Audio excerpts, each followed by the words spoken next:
Um outro dia eu estava conversando com o pessoal, aí falaram do Luciano. Eu digo, pô, rapaz, Luciano e tal, isso e aquilo, comentei com ele. Eu digo, rapaz, tem que trazer você aqui para a gente falar um pouquinho desse trabalho. E aí eu queria comentar, Luciano, quando é que eu conheci o EPE, sabe? Eu estava lá na diretoria do Laboratório Nacional do Betanol, e um belo dia me apareceu um cara lá, o José Mauro. Rapaz, Zé Nosso Mauro colega. fez um trabalho, eu sempre falo isso a ele, fez um trabalho incrível em colocar o EPE, né, numa posição que, pô, a gente tem uma empresa, né, de planejamento energético incrível, cheia de profissionais de altíssimo nível, produzindo material de altíssima qualidade, que hoje eu uso como referência. Ele me chamou, me convidou, né, para uma reunião aí com vocês. Eu adorei e tenho que admitir, eu não conhecia. Hoje em dia, não só eu conheço, como conheço, reconheço, divulgo e utilizo profusamente o material que vocês produzem. Então, num programa como o nosso de bioenergia, né, nada melhor do que ter, né, um representante aí, né, da ponta da EPE, de forma e falando sobre um tema tão importante, né, que é o tema daquilo que daquela energia que a gente hoje chama de resíduo, mas que um belo dia a gente vai ver que isso tudo é coisa de nossa cabeça, que resíduo, se você aproveita, não tem mais negócio de resíduo. É isso. Luciano, a palavra é sua, meu irmão. Muito obrigado, viu? Eu que agradeço muito, professor Gonçalo. É um prazer estar aqui e a referência do José Mauro, um colega de longa data, né? Nós entramos na EPE juntos no concurso de 2008 e ele tem uma carreira, né, que chegou a secretário de Petróleo, Gás e Biocombustíveis no Ministério. Ele é uma referência, né? Chegou a presidência da Petrobras, inclusive. E a gente tenta manter esse sarrafo lá no alto, né? Porque alguns colegas vão puxando o sarrafo, a gente tem que conseguir se esticar mais um pouquinho para manter isso lá em cima. É um enorme prazer estar aqui. Muito obrigado pelo seu convite. Eu vou tentar, com isso, apresentar para vocês aqui os trabalhos que nós fazemos na EPA, alguns desses trabalhos, para poder balizar os colegas que estão assistindo e apontar algumas questões em particular do trabalho com o qual eu lido continuamente. Se me dá licença, eu vou compartilhar aqui a tela, tá bom? Por favor, por favor. Por favor, só me informa se você já vem a tela. Tá perfeito, Luciano, Tá tá ótimo. perfeito. Então, Eu eu, vou, Luciano, inclusive te pedir, se você puder, que após a apresentação nos passe o PDF, claro, porque esse é um material de grande importância para o nosso programa, para os nossos laboratórios. perfeitamente, será um prazer. Então, muito obrigado. Eu vou falar a vocês sobre a. Na verdade, vou apontar o que a EPE faz, algumas das ações da EPE, e focar nessa questão que nos pareceu importante há alguns anos, quando víamos o Atlas eólico, o Atlas solar, e não havia um Atlas dos resíduos de biomassa de um país grande produtor e exportador de alimentos. E nós começamos a construir isso, e temos também alguns estudos sobre os nichos de aproveitamento, né? Eu sou consultor técnico na EPE, estou lotado na Superintendência de Estudos Econômicos e Energéticos, que é uma das superintendências da Diretoria de Estudos Econômico-Energéticos e Ambientais. Como o professor Gonçalo sugeriu, né, eu trago aqui um pouco da minha experiência, porque eu acho que, concordando com ele, a gente precisa humanizar, né? Eu estou hoje podendo fazer essa palestra porque essa apresentação, eu sou graduado em matemática lá no final dos anos 80. Depois eu fiz especialização em análise ambiental e gestão do território na Escola Nacional de Ciências e Estatísticas do IBGE, mestrado e doutorado em planejamento energético na COP, com ênfase ambiental. O meu trabalho sempre foi voltado, como um nascido no Rio de Janeiro, tendo morado aqui a maior parte da vida, sempre me preocupou muito, me chamava muita atenção a questão dos resíduos e o aproveitamento desses resíduos. E aí eu estudei sobre o que fazer com os resíduos urbanos e depois, na EPE eu tive a oportunidade de ampliar esse estudo para outros resíduos de biomassa. Tenho participação em 2 trabalhos que eu acho muito importante trazer. Um é ainda na COP, quando eu fazia o doutorado, que eu tive a oportunidade de participar da homologação do biodiesel nos trabalhos prévios à construção do Programa Nacional de Produção e Uso de Biodiesel. E já, em seguida, na busca por uma matéria-prima barata, eu sou co-inventor de 2 patentes de biodiesel de esgoto, uma com a escuma do esgoto e a outra com material de caixa de gordura. E sou funcionário da EPE desde 2006, tendo sido aprovado no concurso em 2008. Eu fiquei um tempo como contratado e estou lá desde então. A EPE é uma empresa pública federal vinculada ao Ministério de Minas e Energia. Ela é considerado o braço técnico do MME. E nós desenvolvemos estudos e estatísticas energéticas para subsidiar a formulação, implementação e avaliação da política energética nacional. Integramos o Conselho Nacional de Política Energética, com direito a voto, e desenvolvemos uma série de trabalhos, e eu vou mostrar para vocês alguns deles aqui, com as premissas basilares de considerar ou garantindo a estabilidade regulatória e jurídica e de governança, trazer previsibilidade para o setor energético nacional. Então, como eu dizia aqui há pouco, né, o papel da EPE ser o braço técnico do Ministério, prover fundamentos imparciais para a tomada de decisão e para a participação pública, contribuir para a coerência, transparência e credibilidade das ações do Ministério e de outros ministérios e, fundamentalmente, aqui é um ponto muito importante que eu destaco, que é reduzir as assimetrias de informação no mercado. Então, para isso, nós, do ponto de vista de estatísticas energéticas, eu vou apontar o Balanço Energético Nacional, que é um trabalho feito no Brasil há muito tempo. Vocês me perdoem, eu vou baixar aqui um pouquinho só para ficar legível. Esse slide traz nas barras, né, mostrando que o Brasil, em 2021, teve 44,7% da matriz energética nacional proveniente de fontes renováveis. Em 2020, foi um pouco mais, foi 48,5%. Essa curva mostra a evolução da renovabilidade da matriz energética nacional. Mas vejam, o mundo, em 2019, tinha cerca de 14% de renovabilidade em sua matriz.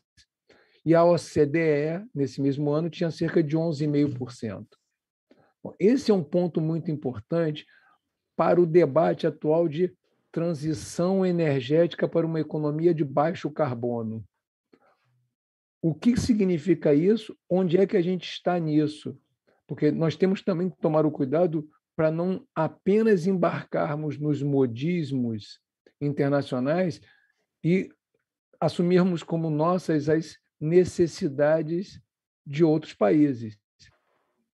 A gente pode embarcar nisso percebendo uma oportunidade. A gente não quer ficar para trás, não se trata de forma nenhuma daquela apologia à velha fábula da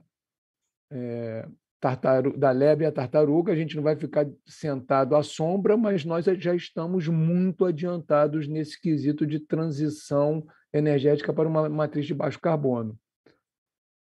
E como é que essa repartição de oferta interna de energia no balanço energético? O que são as renováveis? Os 44,7% são assim, 16,4 pontos percentuais em biomassa de cana, 11 pontos percentuais em hidráulica, 8,7 em carvão vegetal e lenha e outros 8,7 em outros renováveis. Os não renováveis são fundamentalmente petróleo e derivados, gás natural, um pouco de carvão, menos ainda de urânio e cerca de 0,5% de outras não renováveis. E nessas outras renováveis, a gente tem um destaque para lixívia, que é o coproduto da produção de papel e celulose, eólica e biodiesel, né? Essas 3 fontes representam 83,7% daquela parcela das outras renováveis. Também tem aqui solar fotovoltaico com 5,5%, 5,5%, outras biomassas em torno de 5%, solar térmica com 3,6%, biogás tem um pouquinho, quase 1,5%, e gás industrial de carvão vegetal também cerca de 0,5%. Como é que foi o uso dessa energia em 2021? Basicamente, o setor de transportes e o setor industrial consumiram a mesma coisa, dividem a primazia da matriz. E os dois têm 65%, então quase 2/3 da demanda energética nacional ocorre por conta desses dois setores. Depois vem as residências, o setor energético, a agropecuária, os serviços e o uso não energético estão equiparados, mais ou menos na faixa de 5%. O Brasil teve um consumo, em 2021, de alguma coisa como 262 milhões de toneladas equivalentes de petróleo, 3,5% mais do que em 2020. Vejam que um ponto aqui que é interessante, a gente precisa também começar a aprimorar o nosso linguajar, as nossas medidas, né? As unidades de medidas. O nosso presidente, Tiago Barral, e o diretor da minha área, Giovanni Machado, já vinham comentando sobre isso. Como é que a gente pode ficar falando de transição energética para uma economia de baixo carbono, de longo prazo, de neutralidade de emissões, se falamos que a unidade é toneladas equivalentes de petróleo? Nós precisamos mudar isso também, né? Também está na semântica uma parte da nossa transição. Eu trago agora uma análise específica sobre o setor de transportes. No setor de transportes, o consumo em 2021 foi 7,3% maior do que em 2020, e percebam que, independente disso tudo, a curvinha aqui ao lado aponta que o Brasil estava com 15% de renovabilidade em 2012, houve um aumento, uma queda e tal, mas encontrou-se em 2021 com 23% de renovabilidade. Claro que não é aquilo que nós já tínhamos falado no outro gráfico, né? O Brasil ter 48%. É menos, mas mesmo assim é relevante que nós vejamos que perante o mundo, vejam aqui que no mundo a participação dos países, a quantidade, o que está com a bolinha são os mandatos de biodiesel e em cores aqui, tons de verde, são os mandatos de etanol. No mundo, o consumo de biocombustíveis é menor do que no Brasil. Nós estamos numa posição muito favorável, ainda que seja pouco, né, da ordem de 23%, ainda assim é bastante favorável, bastante adiantado perante o restante do mundo. E isso é que leva aqui agora a grande diferença que nós temos para o mundo, é que, do ponto de vista da matriz de eletricidade, o Brasil teve, em 2021, 78% de renovabilidade, quando já chegou a cerca de 84% em 2020. Aí a escassez hídrica nos trouxe um problema. Enquanto o mundo é da ordem de 1/4 e a OCDE é em torno de 30%. Vejam, eu vou retirar isso aqui novamente, vejam que na última década a gente teve como mínimo de renovabilidade em torno de 3/4. 3/4 da nossa matriz elétrica foi renovável no menor ponto da última década, o que nos permite dizer que nós somos muito renováveis, nós já temos um compromisso assumido, mas como é que isso vem acontecendo? E eu acho aqui um ponto relevante para nós tratarmos. Ora, então, como é que nós conseguimos prover a nossa demanda? Pensando nos recursos. E aí, quando fizemos o Plano Nacional de Energia 2050, nós fizemos um levantamento dos recursos energéticos disponíveis. Encontramos 21,5 bilhões de toneladas equivalentes de petróleo em recursos não renováveis e mais 7 bilhões de toneladas equivalentes de petróleo em recursos renováveis. Vejam que o ano inicial de análise era 2015, quando a nossa demanda era de 300 milhões de toneladas equivalentes de petróleo, e a previsão era que isso dobrasse até 2050. Então, por qualquer uma dessas rotas, ou pelo conjunto delas, nós temos uma abundância de recursos energéticos renováveis e não renováveis. E aqui é um ponto muito importante, que, inclusive, Gonçalo, nos faz diferentes do resto do mundo. A cadeira de estudos de economia da energia, no mundo todo, ela é focada em administração da escassez de recursos. No Brasil, a economia da energia precisa olhar a administração da abundância. Nós precisamos entender isso não só como esse gráfico, não apenas como a capacidade de provermos as nossas demandas, mas a capacidade de identificarmos caminhos para fazer disso receitas para ajudar com o nosso desenvolvimento. Veja só, os Emirados Árabes têm custos típicos de $5 por barril de petróleo, mas eles praticam um preço da ordem de 55, porque esse delta chama-se custo social. Num lugar que só tem areia e petróleo, para a sociedade existir, é preciso que haja recursos. Então, nós temos aqui uma grande demonstração de sermos uma potência mundial de energia.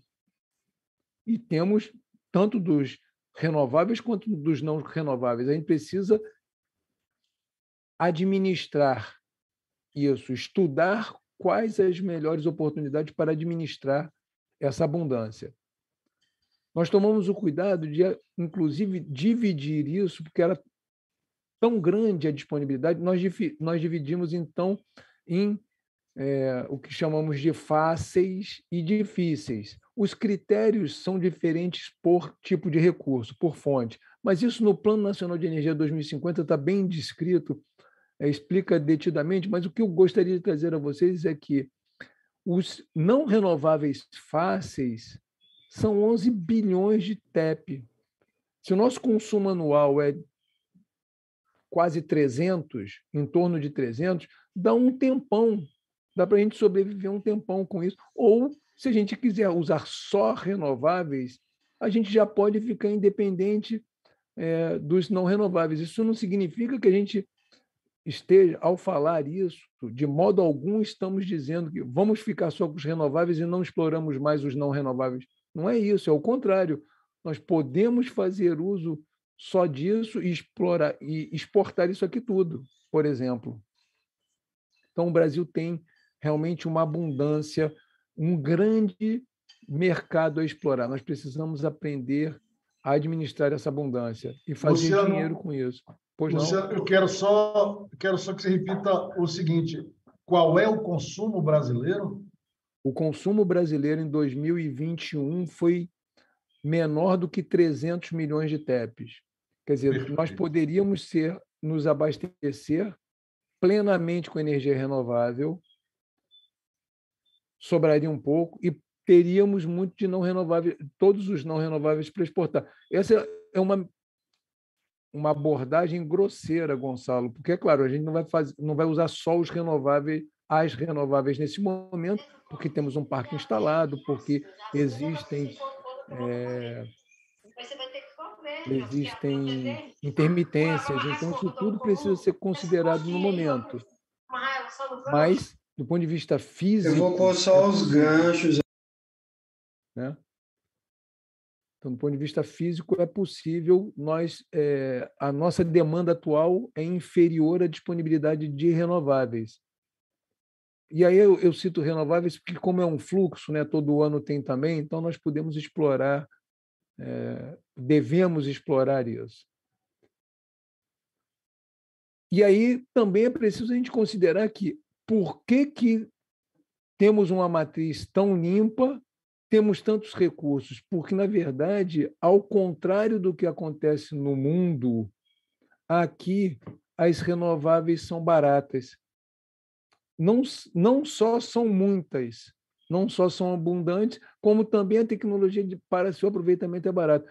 Eu trouxe aqui uma Esse gráfico mostra a média ponderada dos valores dos leilões praticados pelo setor elétrico. Nós poderíamos ter isso por fonte, tá? Eu não quis detalhar muito, porque senão precisaríamos de muito tempo. Mas o que importa colocar é que as colunas mostram a quantidade contratada por leilão, a linha azul mostra o preço da contratação no ato do leilão e a linha vermelha é a atualização de preço pelo IPCA. Então, a linha vermelha mostra quanto hoje estão recebendo as usinas que participaram dos leilões a cada momento. Então, a gente tem aqui uma linha que a gente percebe que nos últimos anos ela tem verificado uma pequena redução. Então, nós não tivemos grandes sobressaltos de preços, de custos na produção de energia elétrica, na geração elétrica. E uma outra oportunidade é a gente também verificar a geração distribuída de eletricidade. Esse gráfico tem o objetivo de apontar para o seguinte: todas as alternativas tecnológicas abrangidas pela Resolução 482 da ANEEL, que virou agora a Lei 14.300, elas precisam competir com a tarifa final do consumidor final, né? Então, tudo bem, todas essas tecnologias são capazes de competir com a tarifa final, são mais baratas. E aí, Luciano, Sim. Só para título de comparação, você sabe quanto é que está hoje na Europa, com essa confusão que está lá, quanto é que estaria hoje o megawatt-hora? Eu tive essa informação outro dia, mas eu não estou me lembrando exatamente. Eu não tenho certeza absoluta para te informar agora, mas como o valor do gás subiu muito, certamente está mais caro do que aqui. E o fato é, aquele número que eu te mostrei é sem... deixa eu voltar aqui. Desculpe. Esse número é o que as distribuidoras pagam para as geradoras. Então, vamos dizer que aqui a média seja R$300, mas esses R$300 chegam para nós, consumidores, já na faixa de R$900 o megawatt-hora, porque tem a inclusão de diversos custos, né? Fio, impostos, encargos, tudo mais. Então, eu diria para você que hoje deve estar nessa faixa também, ou um pouco mais caro do que isso na Europa. Preciso resgatar, não sei te dizer diretamente. E eu queria apontar para esse lado, que é a geração distribuída, que é uma alternativa. Todas as fontes, seja fotovoltaica, biogás ou pequenas ou centrais hidrelétricas, elas são mais baratas do que a tarifa que nós pagamos em casa. Mas, ao mesmo tempo, a gente vê que as outras alternativas, como o biogás e as CGHs, são mais baratas do que a fotovoltaica. Claro que precisam de uma escala maior. Claro que precisam de um licenciamento diferenciado, mas nem todas as pessoas moram em casas e têm telhados, né? Eu mesmo moro num edifício e não posso colocar um painel aqui em casa, aqui para o meu apartamento. Um trabalho atualizado de 2031 incluiu outras fontes nessa análise, outras tecnologias. Desculpa, eu vou colocar aqui. Como gás de carvoaria, calor de cimenteira, usina eólica, e a gente vê a anterior foi por tarifa de equilíbrio, essa daqui é por taxa interna de retorno. Então, a fotovoltaica, estando mais abaixo, é que ela tem menor taxa de retorno. As outras alternativas, em função das distribuidoras, são mais vantajosas. Então, além de termos grande quantidade, também temos essas renováveis com preços baratos. Então, vou fazer uma análise aqui do histórico da biomassa, o que a gente começou a fazer na EPE. Nós fizemos uma modelagem para selecionar os cultivos agrícolas, aqueles que têm as maiores quantidades, né? E representam 80%, pelo menos, né, da área plantada, da quantidade produzida e do valor da produção. E aí nós chegamos a esse mapa que pela produção física, nós temos referências que nos remetem à quantidade de resíduos por produção. E aí, para a quantidade de resíduos por produção, tem quanto os agrônomos informam ser necessário ficar no campo para evitar danos agronômicos, e normalmente 50% para a palha de cana, 70% para a palha de soja e 60% para as palhas das demais culturas. Então, nós usamos menos esses fatores e encontramos qual é a quantidade de resíduos disponível para podermos converter isso em energia e daí em biogás. Então, no Brasil, a gente encontra um potencial de 77 bilhões de metros cúbicos de metano por ano que hoje estão se decompondo numa biomassa que está sendo decomposta de maneira desnecessária. Isso poderia gerar 176 terawatt-hora por ano de eletricidade. Como fazer o aproveitamento disso? A gente pode usar na demanda elétrica nacional e aí, via geração distribuída, nós teríamos um mercado de 235 terawatt-hora, maior do que os 176 que eu mostrei. Na baixa tensão, um mercado interessante, tarifas altas, a gente pode tentar casar essa oferta com a demanda, mas como já tem uma legislação, um projeto de lei em andamento para que todos os consumidores possam migrar para o ambiente de contratação livre, talvez a geração distribuída não consiga absorver toda essa biomassa que está no solo. Então, um outro caminho seria fazer o aproveitamento como combustível. Claro, primordialmente para aquela demanda do setor rural, né? Porque quem já dispõe dessa matéria-prima e consome cerca de 5% da matriz energética brasileira, mas em complemento ao escoamento da própria safra. Eu vou mostrar mais adiante, Gonçalo, a relação de receita que isso pode gerar, e vou te dizer que, só antecipando, é possível que o metano proveniente dos resíduos rurais seja mais barato que o óleo diesel.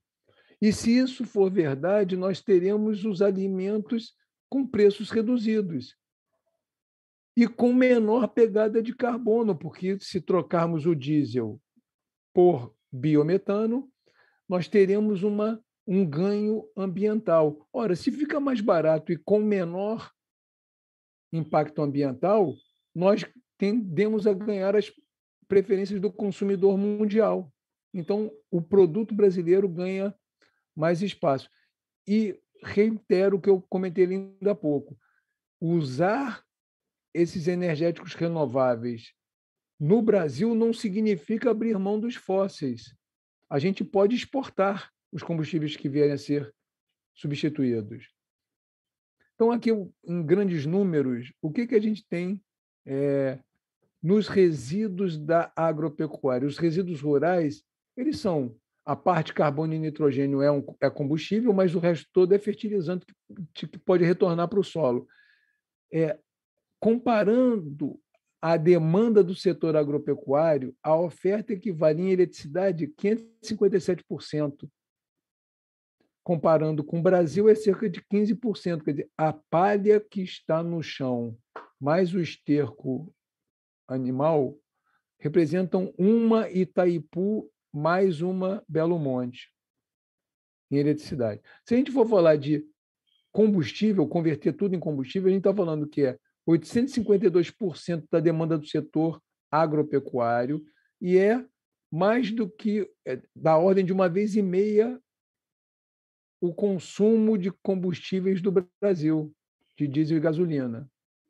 É mais do que o diesel, abrange também a gasolina.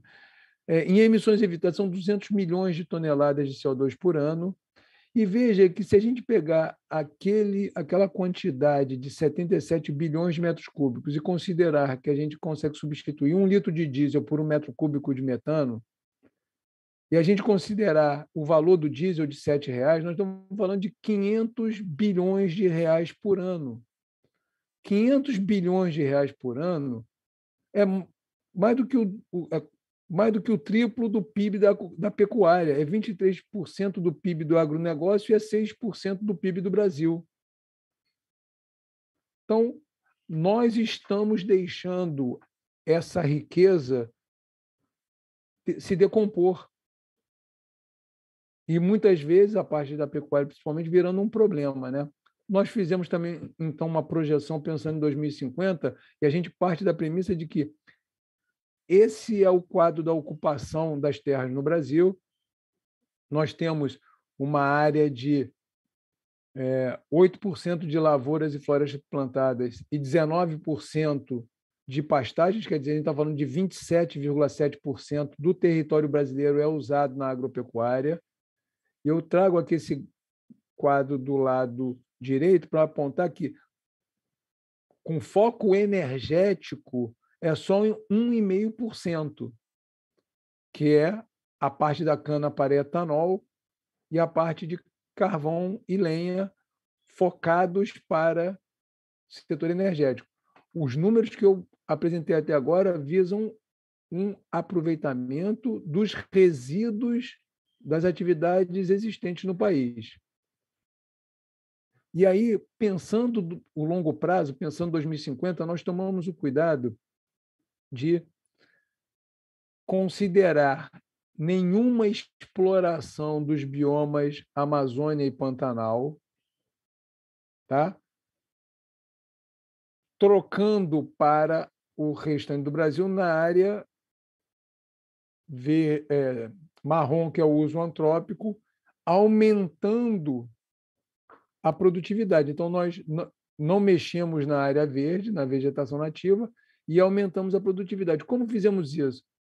Consideramos uma intensificação do gado, passando da média de hoje, 1 cabeça por hectare para 2,2 cabeças por hectare. Não é uma intensificação tão grande assim, mas isso liberaria uma enorme quantidade de área para a qual nós levaríamos as melhores técnicas disponíveis hoje para fazer com que a média dos 5 melhores municípios da atualidade fosse, daqui a 25 anos, uma realidade nacional.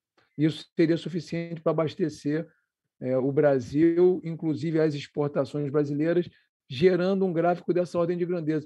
E aquele número que você me perguntou, Gonçalo, o consumo do Brasil de 300 milhões de TEPs em 2021, com a perspectiva de chegar a 600 milhões de TEPs em 2050, nós teríamos lá 480 milhões de TEPs só dos resíduos rurais. Um pouquinho de resíduo urbano, como esgoto e a fração orgânica do resíduo urbano. A biomassa residual, mais um pouquinho de caldo de cana para etanol, é capaz de abastecer a enorme maioria, 5/6, né, da demanda prevista para 2050. Eu vou falar em particular agora aqui de uma oportunidade que a gente fez um estudo um pouco mais aprofundado, que visa aqui a questão da disponibilidade tecnológica. Então, nós sabemos que já existem usinas de incineração de lixo funcionando no mundo, né?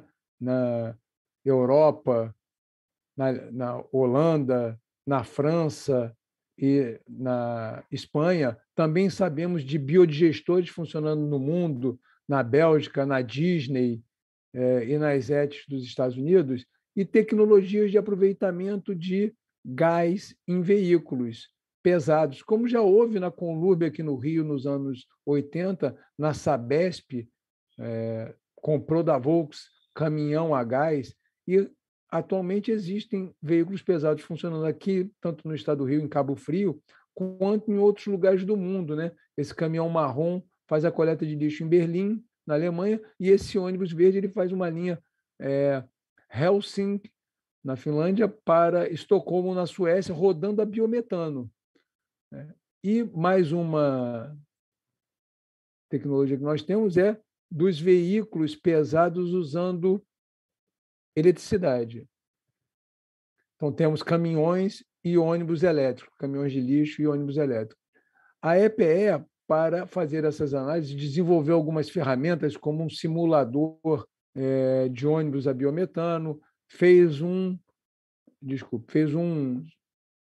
análogo a ele para ônibus elétrico, e isso nos remeteu a uma análise de que... deixa eu retirar aqui. Que esse mapa aponta a população, como é que está a distribuição da população no Brasil, e a população ela é diretamente proporcional à produção de lixo, né? Então, a gente percebe que, se conseguíssemos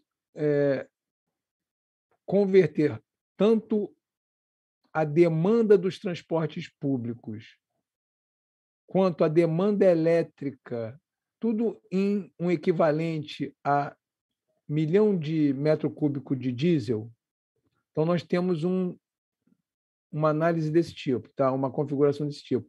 A demanda dos transportes é da ordem de 6 milhões de metros cúbicos de diesel equivalente por ano.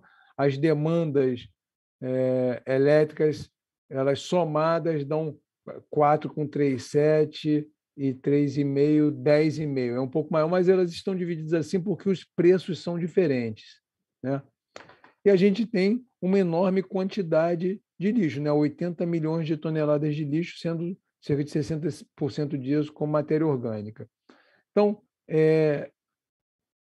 essas 4 primeiras colunas são aquelas que eu tinha falado, e se nós pegássemos o lixo e separássemos a matéria orgânica disponível para fazer biometano e o restante, se nós fizéssemos incineração, nós teríamos essas 2 quantidades de energia, para comparar, também dado em equivalente a 1 milhão de metros cúbicos de diesel, só para podermos comparar.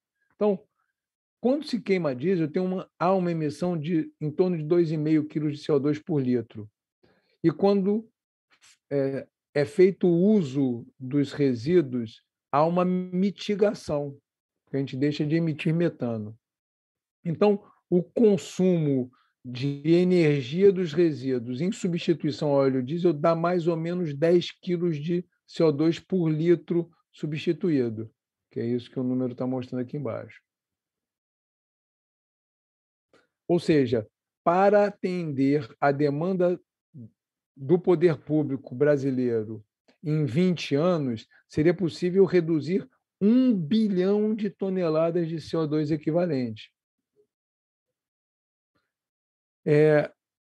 Essa é a curva que mostra, nesse milênio, a importação de óleo diesel, que está na linha azul. Percebam que aqui já passou dos 14 bilhões de litros, e que, se o consumo do poder público é da ordem de 6 bilhões de litros, a gente pode considerar que o consumo do poder público, do serviço público de transporte, está todo ele atendido por uma importação. Se nós mudarmos a fonte energética do serviço público, assim como do setor agropecuário, nós podemos parar de importar. Seriam os 2 primordiais setores a pensarem nisso, porque são os 2 que têm a matéria-prima, né? Está dentro das fazendas a matéria-prima, e também está nos municípios. E aí a gente faz uma análise se a taxa de câmbio também está subindo, e o valor do crédito de carbono tem disparado, bateu 83 euros na Europa esse ano. E se nós podemos substituir diesel fóssil importado por energia vinda do lixo, que para de emitir metano, que vai dar 1 bilhão de toneladas equivalentes de CO2 a cada 20 anos, e estão pagando lá na Europa 83 euros, a gente tem que prestar atenção nessa negociação que está acontecendo. E aí nos perguntar, será que isso não é viável aqui?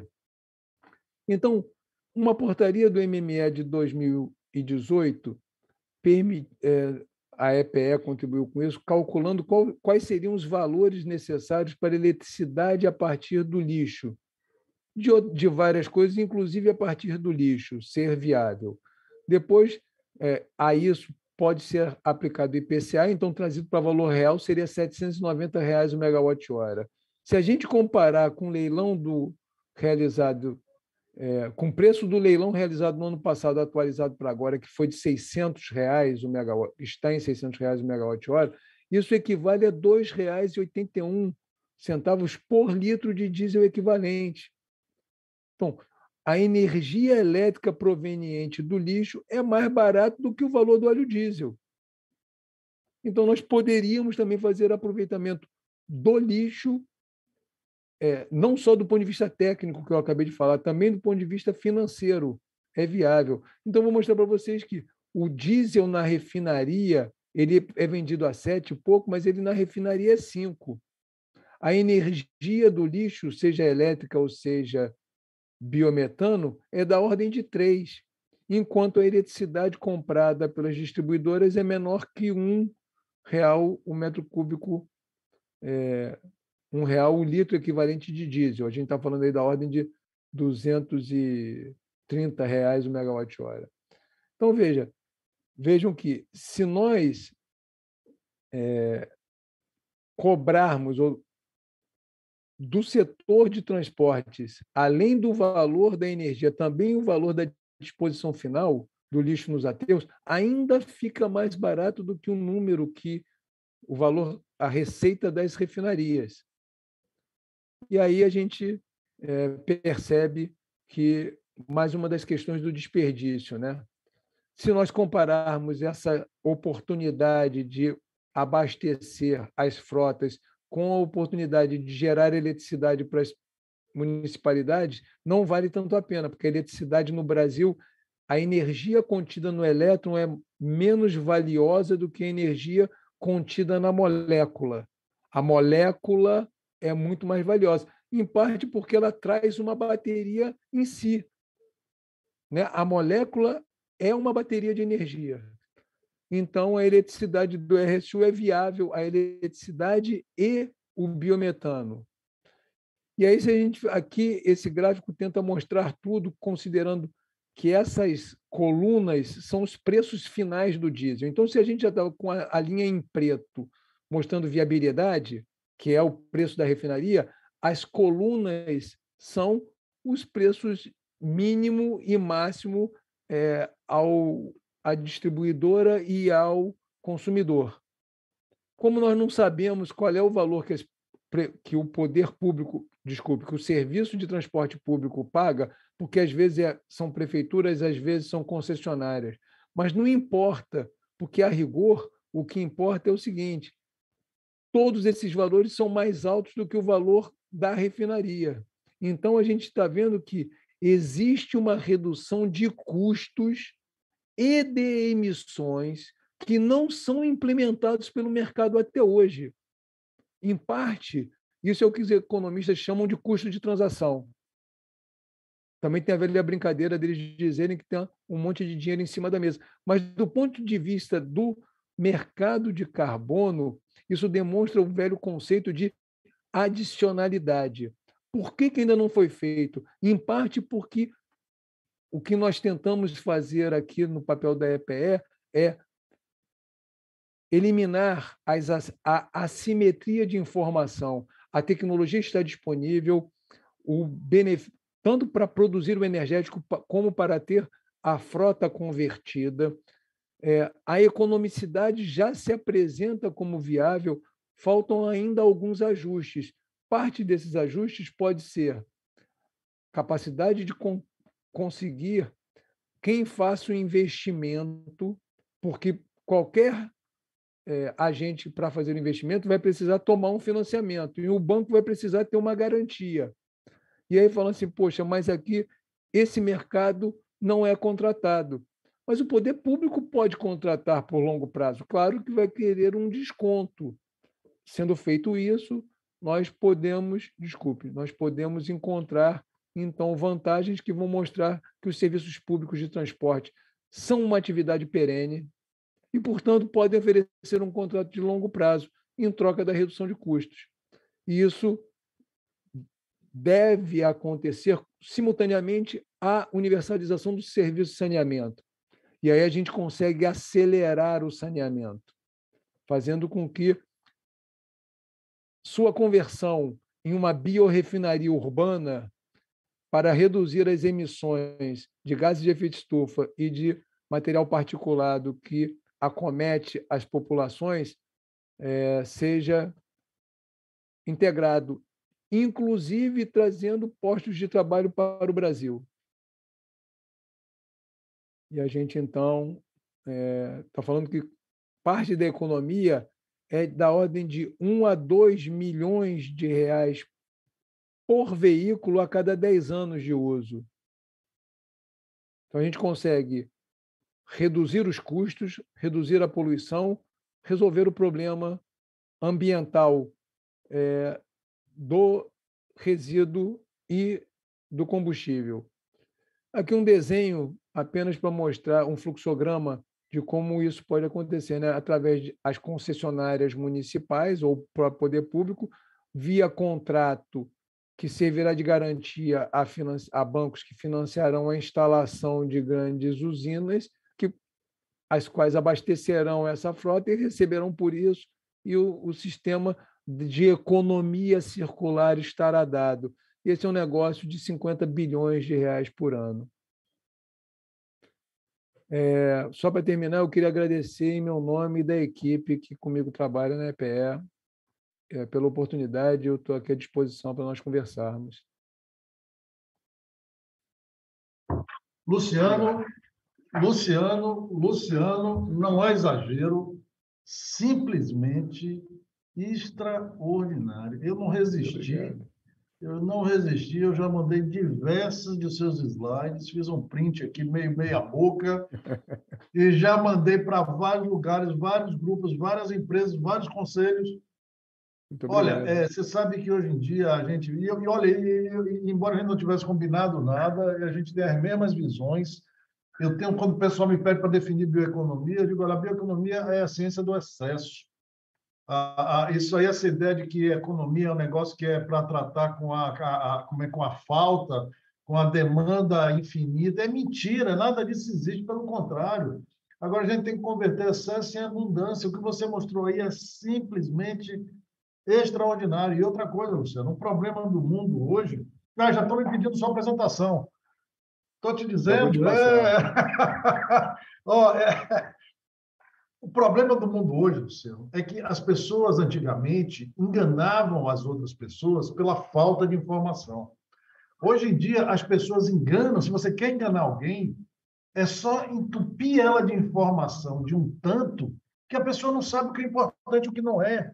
Então, um seminário como esse seu, ele é absolutamente essencial. Você fez uma curadoria de um volume gigantesco de informação e contou uma história simplesmente brilhante. Esse último gráfico que você mostrou, esse último penúltimo, mostrando para as prefeituras, uma prefeitura como a prefeitura de São Paulo está pensando em botar ônibus elétrico, só com uma capacidade de produção de biogás que ela tem. Eu tenho um aluno, eu não sei se o Felipe Melo está aí, ele foi recentemente para um evento de bioeconomia na Alemanha, né? E aí, inclusive, recebeu o prêmio, foi premiado e tal, e ele lá dizendo, pô, os ônibus aqui são biogás. Porra, Alemanha, qual é a quantidade de biomassa que a Alemanha tem, pelo amor de Deus, você vai comparar com o Brasil? Olha, esses seus slides, na realidade, essa história que você contou, né? Pegando essa quantidade assim astronômica de informação para fazer uma linha de raciocínio, eu acho que isso, rapaz, é fundamental, é o que faz a diferença. Pô, eu juro por Deus, você fez um seminário simplesmente...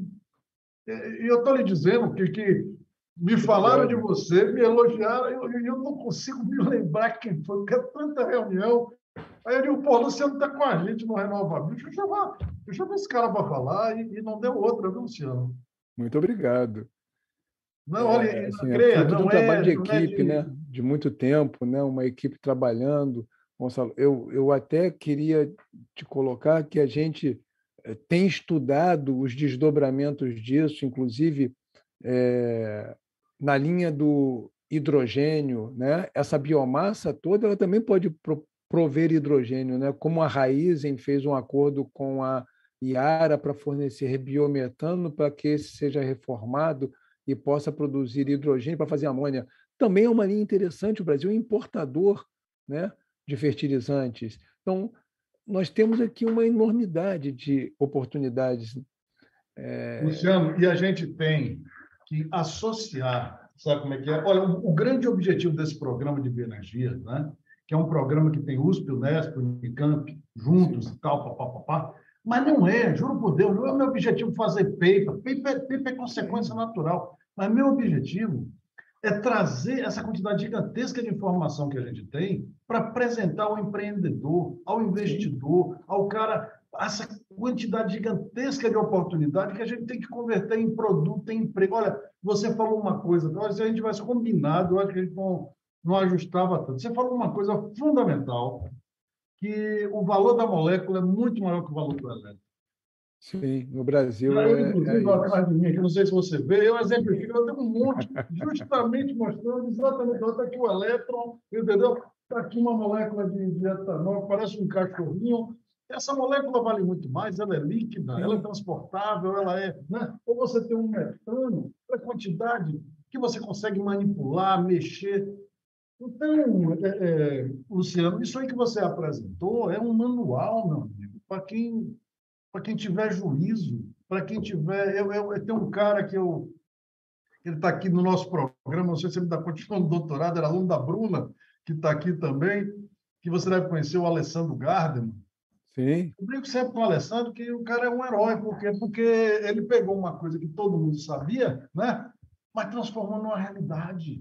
Isso tem um valor sem gigantesco, um dúvida. valor do pioneirismo empresarial, né? Sim. E De a botar a frase, mão no bolso. Hã? ele cunhou uma frase muito feliz, né, que o biogás é o pré-sal caipira do Brasil. O Eu acho Brasil também. tem, o Brasil tem 70, se nós pensarmos só em monodigestão, né, nós estamos falando de mais de 70 bilhões de metros cúbicos por ano. Se nós fizermos codigestão, isso atinge facilmente a faixa de 200 bilhões de metros cúbicos por ano, né? Você falou isso aí, a gente está com um projeto aqui, né, que a gente está tocando com a Shell, né, Sim, muito importante, faz umas fermentações controladas para conseguir produzir o hidrogênio também, né, ou mesmo o sim, hidrogênio misturado, que aumenta muito a qualidade do biocombustível. E aí, Luciano, eu acho que uma coisa também que eu acho que é muito importante para a gente, você vê o pessoal, carro elétrico e tal, o marketing é extraordinário, assim como o hidrogênio verde. Porra, o cara está produzindo eólica e solar, a única coisa verde que tem um pasto, onde o cara instala as torres, né? E chama de verde. Isso não é verde de jeito nenhum. Verde é o nosso, é o da biomassa. sim, Esse é verde de verdade. E eu acho, Luciano, que isso não é detalhe, sabe? Eu acho que a gente tem que brigar por isso. Brigar pela marca, brigar pelo selo. Porra, pega uma champanhe, né? Um champanhe, um negócio que é um espumante. Espumante, né? sim, Porra, espumante custa 30 conto. Uma sim, champanhe custa 500. sim. O hidrogênio dos caras, que devia ser chamado de hidrogênio cinza, hidrogênio eventualmente amarelo, tá bom? Verde, aquele não é. A gente não pode deixar esse nome. Esse nome é nosso, esse nome é da biomassa, é Perfeito. da fotossíntese. Nós na EPE, resolvemos, eu vou passar a palavra para a Bruna, mas só te responder Opa, nesse ponto, nós resolvemos provocar e tentar trabalhar com a linha de teor de carbono. Parar com essas cores, porque essas cores, inicialmente, elas até tiveram uma forma de facilitar, um intuito de facilitar, mas depois elas criaram confusão, com certeza, e a gente resolveu parar de falar de cores e só tratar, então, de baixo carbono, e o mundo vem acompanhando, a gente tem feito um trabalho nesse sentido. Hoje, a grande questão é conseguir definir onde é que está o limite, mas trocar a abordagem de cromática para uma abordagem de nível de carbono. E, em particular, a questão da eletromobilidade. No começo, eu falei sobre a transição energética para uma economia de baixo carbono. E aí, Gonçalo, no centro do capitalismo, nos países centrais, onde o dinheiro é barato, a inovação é algo que permite um monopólio, permite a patente, que é um monopólio, né? Então, essa é uma oportunidade. Os nossos tigres asiáticos, a Coreia do Sul e o Brasil publicavam a mesma quantidade de artigos e patentes há 40 anos, eles optaram por patentes, nós por artigos, eles dispararam na capacidade de gerar recursos, receita. Então, talvez eles, os europeus, quando partem para a eletromobilidade, investem o dinheiro deles, desenvolvem uma tecnologia que para eles faz sentido pôr em prática, até vejo com naturalidade que eles queiram ampliar o mercado para poder ganhar sobre essa invenção desenvolvida. A questão é que nós não podemos aceitar sem saber se isso cabe para a gente. Eu te diria que se eles tivessem toda a biomassa que temos, eles estariam tentando nos trazer o que eles desenvolveram. Eu só quero falar mais uma coisa para passar a palavra para a Bruna. Em 2015, eu tive a oportunidade de participar de um evento com a Câmara Alemã sobre biogás. E num anfiteatro e tal, uma apresentação, e aí aparece um slide, o último slide de um apresentador era um biodigestor, uma foto externa de um biodigestor, um monte de neve em volta do biodigestor. E aí esse apresentador falou assim: olha, quando falam para vocês que o pior lugar do Brasil para fotovoltaica é melhor que o melhor lugar da Alemanha, eu queria dizer para vocês assim: o pior lugar do Brasil para biodigestão é muito, muito melhor que o melhor lugar da Alemanha. Se vocês tiverem algum problema, algum medo, algum risco, façam um acordo conosco, porque nós não temos medo nenhum, a gente tem certeza absoluta que o Brasil está prontíssimo para botar dezenas de milhares de biodigestores e converter um passivo em um ativo. Excelente. Antes de passar a palavra para a Bruna, eu só vou fazer um reparo para você, Luciano. Sim. Você falou que vê até qual é o limite do carbono e não tem limite, Luciano, para baixo. A gente consegue transformar o Brasil. Não é carbono neutro, a gente consegue transformar em carbono negativo. Perfeitamente. Antes que Bruna morra de ansiedade para falar aí. Vamos lá, Bruna. Olá, gente, tudo bem? Luciano, não, o que você acabou de falar é música para os meus ouvidos. Você não sabe o quanto eu sou fã do biogás e, assim, a gente fica olhando lá na Alemanha, fala realmente o que a Alemanha tem de biomassa para ela ser até responsável por 50% da produção de biogás da Europa. Né? Um paísinho desse tamanho é responsável por metade da produção da Europa toda. Enfim, e a gente pode produzir muito mais, né?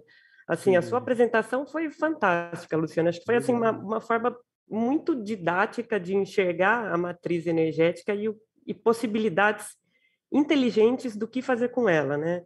Essa questão de que eu nunca fui muito fã de quando o pessoal falava, não, vamos substituir os fósseis pelos renováveis, porque aí dá essa sensação que a gente está fazendo uma competição, né? E realmente a gente não pode competir com os fósseis. Eles estão aí para ser complementares e para ajudar as renováveis, né? Não tem como fazer essa competição.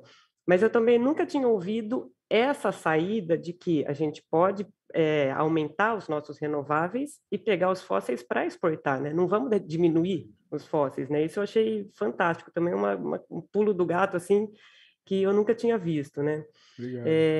Bom, agora uma coisa assim que me chamou a atenção, queria saber da sua opinião, né? Logo no início da apresentação, teve uma redução aí de 4%, né, dos renováveis na matriz energética de 2020 para 2021, mas, no entanto, isso significa realmente uma redução ou foi porque os fósseis aumentaram bastante e os renováveis não acompanharam esse aumento? em termos de proporcionalidade? Foi realmente uma redução ou não? É que ele ficou estagnado e o fóssil cresceu muito mais? Obrigado pela pergunta, Bruna. É porque houve a escassez hídrica, né? Nesse ciclo, o Brasil, a série histórica hidrológica de 90 anos teve um ano abaixo de toda a série. Então, a gente não teve o recurso hídrico disponível. Então, houve sua redução e a entrada de fontes fósseis, usinas termoelétricas, para poderem garantir o abastecimento. Então, foi uma questão de momentânea, mas, veja, mesmo assim, não foi o vale daquela curva de renovabilidade da matriz elétrica no período decenal, né? Estava em 75%. Aí, nesse ano, ficou ainda acima de 83%.